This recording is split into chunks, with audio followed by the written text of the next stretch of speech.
Y'all, it's Dr. K Mac here. I am coming on here with a message for you. So I want to give y'all a quick example of what happens to the body and how quickly it can adapt to different situations. So I'm in the DC area.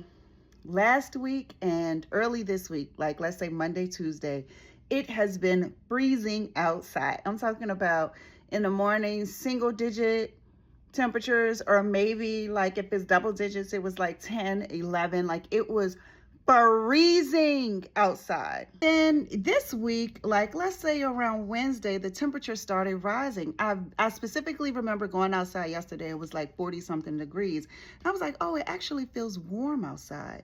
When will I ever say that 40 something degrees feels warm? But that is literally what I thought when I went outside yesterday. You've been here a while, you already know there's a message in this.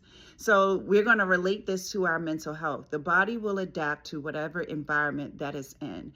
And so if, for example, you're in a negative environment, and I'm talking physically or internally, your body begins to adapt to that and begins to expect that thing, even if it's not good for you.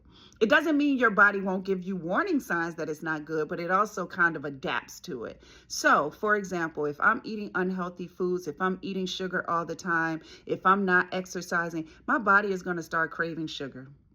If I'm drinking too much or if I'm doing illicit substances, my body will start wanting those things. It's going to adapt to the environment that I'm creating. And if I talk negatively to myself, and that is, I have these thoughts, you're not good enough, you're never going to make it, you're a loser, you're a failure, no one loves you. Guess what the thoughts are going to do?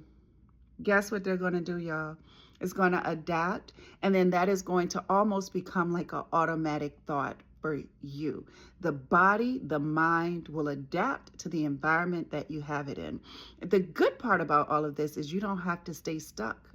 You do not have to stay stuck, because in the same way, just like how I told you all, my body adapted from 18 degrees to thinking that 40 and 50 degrees was warm.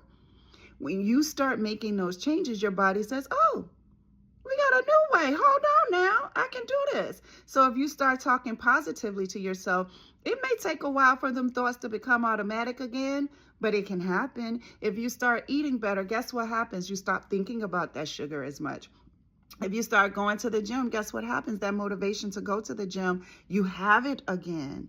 And if you're in an unhealthy environment, when you change it to a healthier environment, there may be some challenges with transitioning to that environment, but over time, your body then adapts to that new environment. You ever been in a relationship and you dealt with some stuff you shouldn't have dealt with, and you dealt with a person you shouldn't have dealt with, and you looked at that person and thought they was everything in this world, and then you break up with them and you heal and you look back like, who the heck was that? I ain't never met this person a day in my life. How could I even think they were attractive?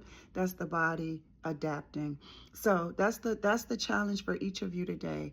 You have an opportunity to look at and take inventory of the environment that you're in. And when I'm talking about environment, it's internal or external. You want to think about, what am I putting my body under? What type of stress, what type of love, whatever it is, and then figure out if you need to make some changes. All right, y'all, let me know what you think.